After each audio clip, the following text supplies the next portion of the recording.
Today's fitting Volvo V40. We're going to have a look at the underbonnet, interior and boot of this vehicle, fit some sound barrier, some NK mats, and yeah, going to get cracking. Speaking to the owner, he says the biggest issue with this car is road noise. He said you'd expect, obviously from a Volvo, that it'd be nice and quiet inside as they're more of a luxury vehicle, but that's not the case. He said it's coming from the wheel arches. When he's on a rough road surface, it's literally undrivable. So it's our task today to sort that out for him, and we're going to use some of the NK mats, some of the sound barrier, and let's make a difference to this car for him so he can actually enjoy driving it. He said it's got to the stage where if it's not any better, then he's going to sell the car. That's where we come in, really, see if we can help him reduce that noise level, and yeah, he'll enjoy that car a lot more. First task, find out how to open the bonnet. There we go, finally done it. So all you need to do for the first section is take off the protective cover. It's just using some clips that you can undo with your hands, some plastic clips, put those to one side, and then place the protective cover just on the engine. So if anything falls down, you're not going to lose anything. Good old Volvo in their wisdom didn't just put one solid piece that I could work with there. They decided to put 17 different tiny triangles as access for the outer skin. So what I've done is I've cut 17 triangles and I'm going to put them in each of these slots. There's no point putting the soundproofing material on the inner skin. It's got to be on the outer skin of the bonnet, otherwise it's not really doing a great deal. So that means cutting it to size and getting in those tiny holes. The joys. 17 triangles later, let's get them fitted. Use some panel white just to clean the surface over, and then all you're going to do is you're going to take off the adhesive backing and pop these triangles into position on the outer skin of the bonnet.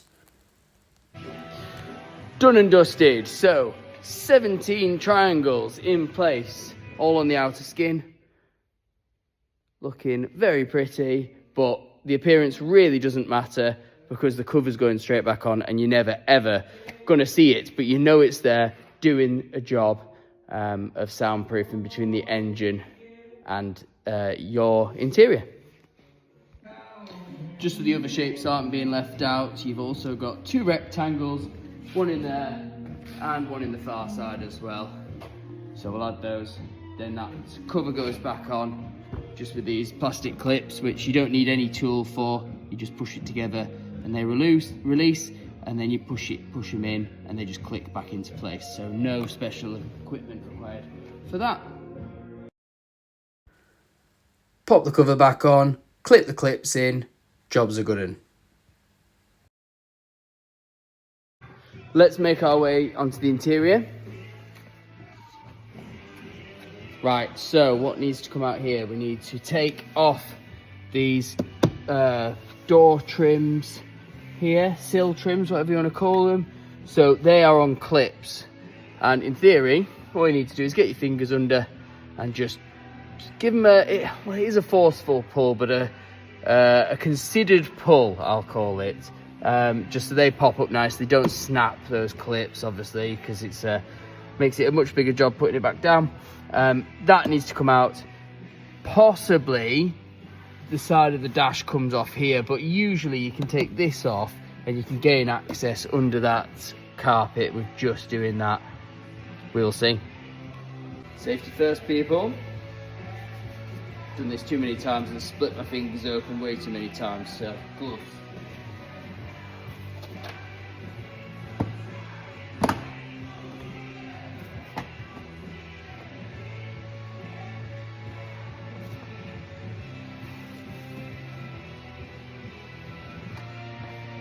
Yeah, see, this one is tucked round the side, round here, so I'll have to unclip this. So I have to take the side of the dash out, unclip this, and then that whole section will come out.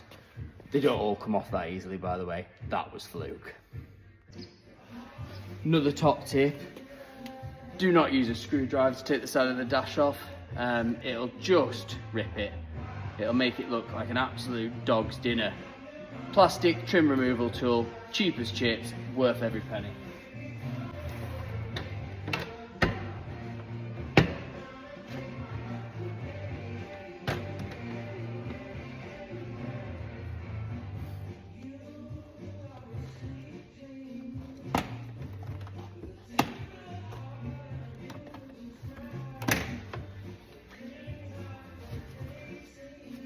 Plastic trims out,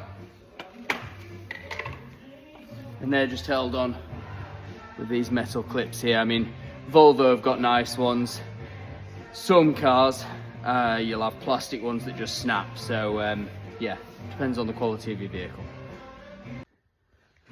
So you can get access to the carpet now. So you can just lift it up, just come straight up. Now a lot of these modern carpets are moulded, so you have to lift them quite forcefully out the way.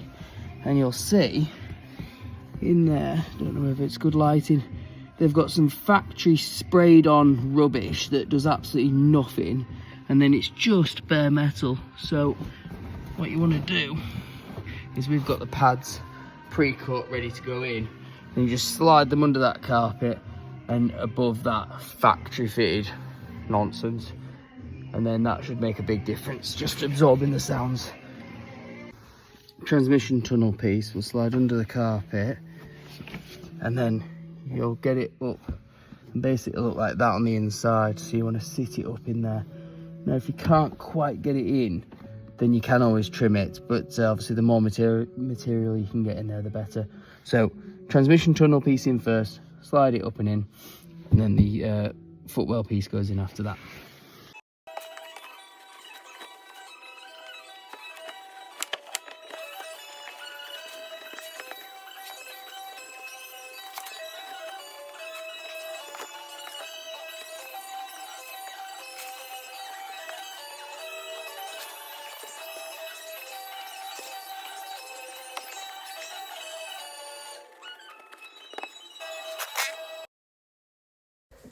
When you've got moulded carpets, it is a bit of a tricky process to lift them out the way, so you just have to do the best that you can. Bend the sound barrier material into place, and then you just shift it around until you can get it in the right position by its shape. So just have a play around. It might take you 10 seconds, it might take you 10 minutes, just depending on the vehicle, but a bit of trial and error, and you'll get there. Really hard to get a good angle by yourself of fitting the footwells, but I'll try and do better on the other side. So that's one in. It's got the transmission tunnel has been done. So that's this on this side here. So that's done. And then we've got a big piece that goes right the way from back here, all the way up. Yeah, all the way up the bulkhead there. So that should make a big difference. Just got the side clips to put in now, so put this sill back in. I might leave it for the moment though, because sometimes when you get into the rear, it's easier to take it all out as one piece. Just makes the job a bit easier in the back. Right, do the other side, and then we'll move on to the rear of the car. Exactly the same on the other side. The only difference is you've just got to undo the bonnet release hinge. It's a star nut T25, I think it is. Take off the side of the dash, take off the sill trim, and then peel the carpet back. You release the rear seat by pushing the clip at the side, and that will release one side, and then do the same on the other side, and it'll just lift up out of the way. Just took the material out the way there, and then you're ready for soundproofing in the rear, which is fun and games. I'm glad I can speed the next bit up for you, because it was an absolute pain. Trying to get the soundproofing underneath the carpet with a metal lip in the way was really difficult, as you'll see in a second.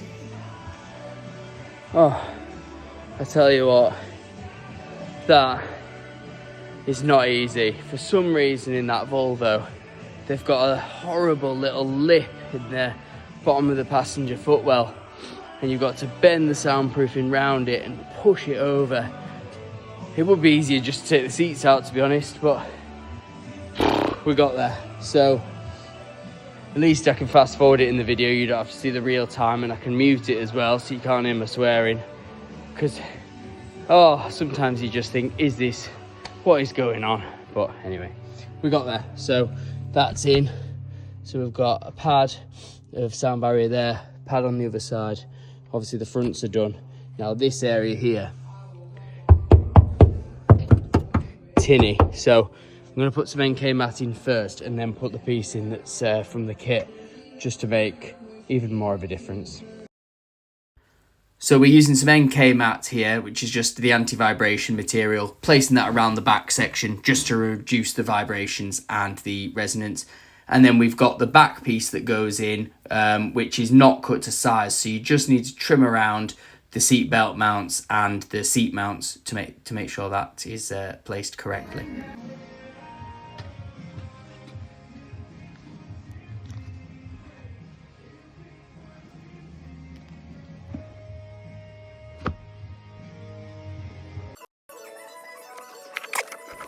Trim's going back in the rear. We're making good progress now. We've just got the boot to do after this, so make sure that's all secure. Do the same on the other side, and then you can start thinking about that boot space and cracking on with that. We're probably about 2 hours in so far. Rear seat goes back in, push it over the seatbelt mounts, and then clip it down on each side, and it'll lock into place.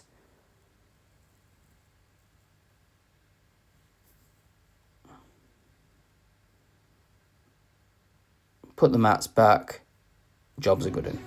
Back done. That was fairly straightforward. Again, you can just tell the quality of the clips and stuff. So just need to put the front back together. So I didn't need to take this out, which is quite handy. So put this back together, and then we've got one more section to do, which is the boot, and we'll get that done.